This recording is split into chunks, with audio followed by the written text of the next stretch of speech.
we will be discussing on what is multi-head attention layer that is getting used in the paper. Attention is all you need alongside the mathematics behind it. So let's get started. If you are not able to recall where it is used, so you can go back to the architecture used in the paper, where we can see that in the encoder part we have a multi-head attention layer as well as in the decoder part as well. So first of all, let's understand what is attention and what is the requirement of attention and how it is performed mathematically. So attention is basically a mechanism where we are trying to assign more importance to some tokens. How we are doing that? We are tweaking the token embeddings that are getting input in this particular layer, and eventually the embeddings are tweaked in such a way that important tokens in the entire sentence are automatically given more importance. They become important. The embedding gets changed a bit so that they're given more importance while learning by the model. But a question comes in that can't we use LSTM or RNN? So if you remember, if you have studied a bit about basic NLP models, so memory models, so we have LSTM RNN coming in, another sequence to sequence models. So why can't they be used? So basically the problem with these models is that they don't have a big memory storage. They might not be able to remember most of the things, but in case of attention, it is able to capture much information. It is able to store out um, humongous information with itself. So it is able to capture the linguistic meaning of from a particular language very easily as compared to LSTM and RNNs, because their strength for memory capacity is pretty low. Now, what is multi-head attention?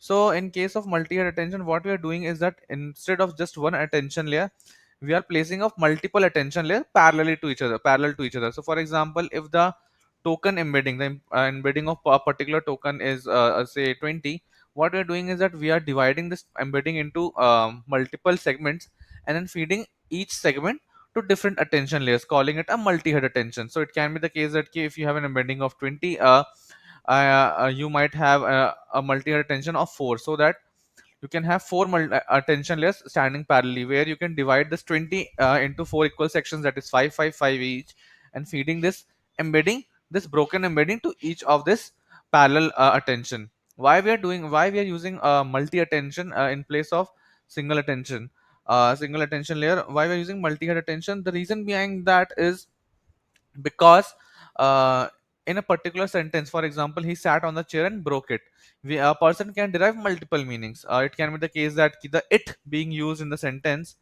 uh, here is referring to the chair. Some might say ki it may refer to he also, like in because computer again, model doesn't have a brain with itself, so it doesn't know the grammars and all that stuff. So it can be the case that it might start associating it to he, or some other tension might start associating it to the chair. So the basic idea of parallel heads coming in, the multi heads coming in, is that we can have different perspectives coming from different attention heads, and eventually we can average these all these meanings together to get to the final meaning. So that it can be the case that if out of 4 attention heads, it might be the case that 3 attention heads are indicating that it is towards the chair, while the fourth one being indicating it can be towards he also. So in that case, we will be averaging out multiple perspectives and we will be getting to a better solution. That is why we are using multiple attention heads. Uh, so let's jump into the mathematics behind how a multi-head attention layer works and how attention is provided to different tokens in a particular input that is given. So, if you remember, we have the embedding size of the input token size, the input embedding size that goes into the multi-head attention layer is n cross 512. In the research paper that has been published, attention is all you need, where n is the total tokens in the sentence. So, for example, if we have a sentence, I am boy, and if so the input size for this particular sentence would be 4 into 512, because the embedding for each token is 512 and we have 4 tokens coming in. Now, in case of multi-head attention in the research paper, there are 8 heads for attention that has been used. Hence, this particular embedding of n cross 512 is divided into 8 parts, that is n cross 64. So we are not dividing this matrix horizontally, like some tokens are going in first head, second, some other tokens are going secondary. It's more like we're dividing this matrix vertically, so that the embedding of each token gets divided and the segments are getting fed to multiple attention heads. So uh, an embedding size of n cross 512 gets divided into segments of n cross 64 and are fed to different attention layers. Now, moving on to how the attention layer works. Once we have got the input of n cross 64 for each attention head. So, in attention layer, we have three major concepts, that is query, key, and value. These are the entities that we are declaring: query and query weights, key and key weights, and value weights. Where query, key, and value have dimensions n cross 64. So, these six entities are all n cross n matrices, where we have different dimensions coming in. For query, key, and value, the dimensions are n cross 64, similar to the segment query segment that is getting in the token embedding segment that goes inside the attention head. We need to declare a few more things. Dimension of the model, that is 512. Dimension of query and key vector is 64. Dimension of the value vector is 64. As I told you earlier, n cross 64, and is the total number of tokens coming in. And like as I've written a note also, these numbers are just used in the paper. You can change these dimensions and you can work accordingly as well. You can have a smaller dimensions also. So there's nothing specific in the numbers coming in. Now, apart from query, key, and value matrices, we also have query weights, key weights, and value weights. So the dimension for these are dimension of the model into dimension of key, dimension of the model and dimension of key, and dimension of the model and dimension of value. So in the research paper, the dimension of these weights is 512 into 64. Okay, got it. But eventually how attention is calculated? By using this mathematical formula, that is softmax of query into key transpose upon under root of dimension of key, dk, d underscore k, that we have declared earlier, into the value matrix. So we will be running a small form, small example, or a small sentence, and eventually see how attention is getting calculated. Assume that we have input called as Raju is good. After passing it to the tokenizer, we get 1 2 3 as an input.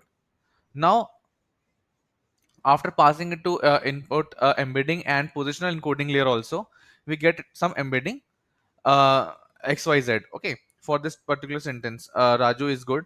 Assuming that the dimension of the model is 4. So if you saw in the research paper, it was 512, but to demonstrate with such a huge embedding is difficult. So what I have done is that I'm assuming the dimension of the model to be 4, and hence the embedding per token would be 4. So it was 512 earlier, we are assuming it to be 4 for a demonstration purpose. So the output embedding layer output dimension would be 3 into 4. Pretty easy. Like total number of n is the total number of tokens, that is 3. Raju is good, into the dimension of the model, that is 4. So assume that this is the 3 cross 4 matrix that we get after the input embedding plus the positional encoding layer after passing through these two layers. Now once we are passing it to the attention layer, assume that we have just have one head. We don't have multiple heads, else it would be confusing. So assume that we have one head, so the entire input embedding would go into just one attention head.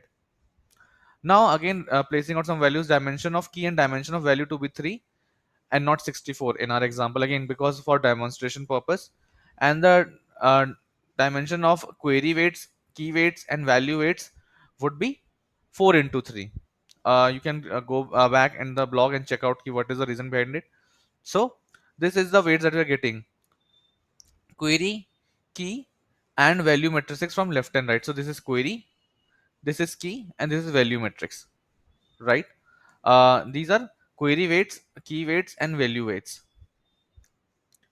Let's get started. So assume that after parsing embedding layer, we have got these three embeddings for the three tokens that we got, and now we are feeding it to the embedding into the attention layer. The next step is to multiply the input embedding with the query weights, key weights, and value weights respectively, one by one. So the positional embedding that we have got, assume it to be the positional encoding for embedding for the tokens that we have, the, that we got here, into the query weights, into the key weights, and into the value weights. Now this will lead to formulate query, key, and value. So positional encoding into query weights gives us the query, positional encoding into key weights gives us the key, and positional embedding into value weights gives us the value matrix. So now we have got query, key, and value matrix. as you can see in the structure as well.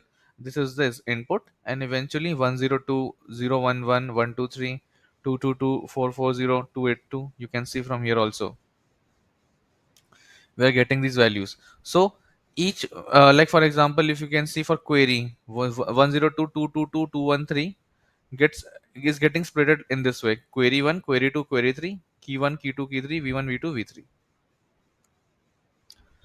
Now let's start putting values in this monstrous formula. So we have got our query matrix, we have got our key matrix also. We can do a transpose for this.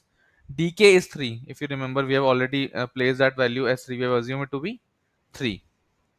So under root of 3 we would be using, we will be doing a softmax and then multiplying by the value matrix. So I won't be going much into the formula. I will be just overviewing the values that we will getting. As d underscore k equals to 3, the root of d underscore k would be around 1.7. So I am assuming it 1 for now, because for the ease of the ease of explanation.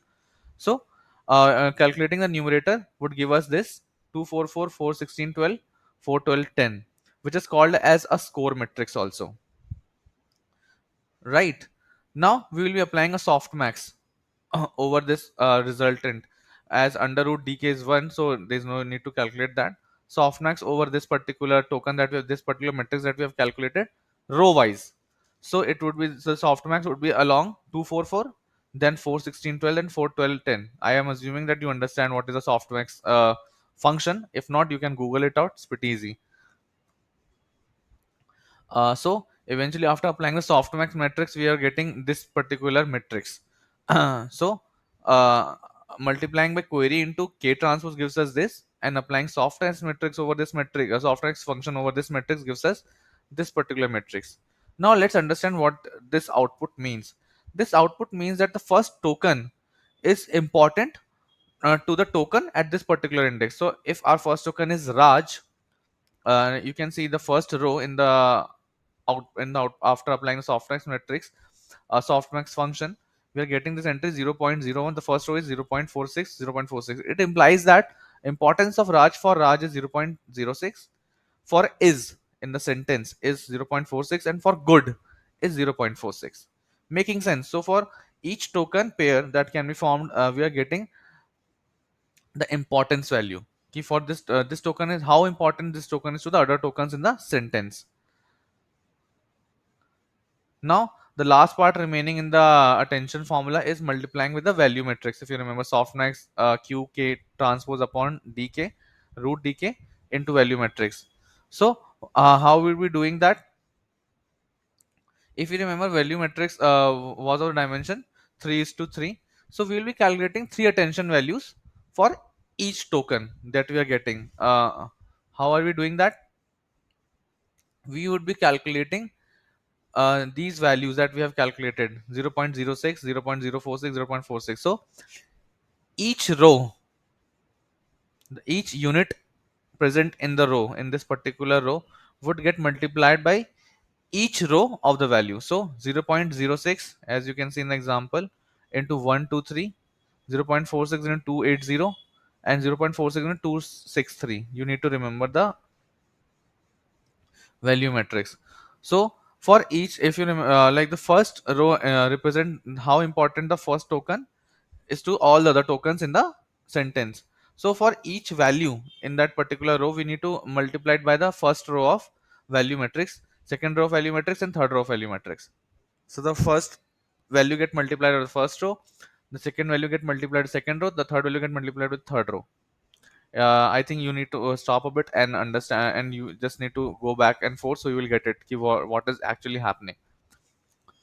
So as and when we are moving with one and one, each token pair importance is getting multiplied by a unique row in the value matrix, and finally we will get these values for attention for input token 1, a1, a2, and a3, a1, a2, and a3. Right. Now, the last part being we need to add these three vectors that we have generated after multiplying with the value matrix. So after adding these three vectors, we are getting 1.9, 6.6, and 1.5. So these are rounded off. So 2, 7, 1.5 is finally the attention that we wish to calculate for the first token that we've got. Now similarly you can calculate the tension for the second token, you can calculate the tension for the third token. Now in case of multi-head, if we would have multiple heads, what we would have done is that we would have concatenated these outputs. So if the output for if the output dimension is if for if for token Raj, we get this vector as a tension vector. After applying the tension layer, we are getting this output. So if we would have multiple attention heads, as of now in the example that we've used just one, so we'll be concatenating all the results together to form our to go back to our former dimension. So if you remember, if we have 512 and we divide it into 8 parts, 64, 64, 64, 64, we would be getting an output of the dimension same 64, 64, 64, and one on concatenating we'll again back to 512. So whatever is the input dimension would be our output dimension as well in case of multi-head dimension, in case of multi-head attention layer. So summarizing, first of all we need to calculate QKV using the query weights, key weights, and value weights, and the input sequence embeddings. So you remember we need to multiply input sequence embeddings with query weights, key weights, and value weights. Attention matrix is getting calculated of the dimension n cross dk. Now dk is the dimension of the key matrix, if you remember.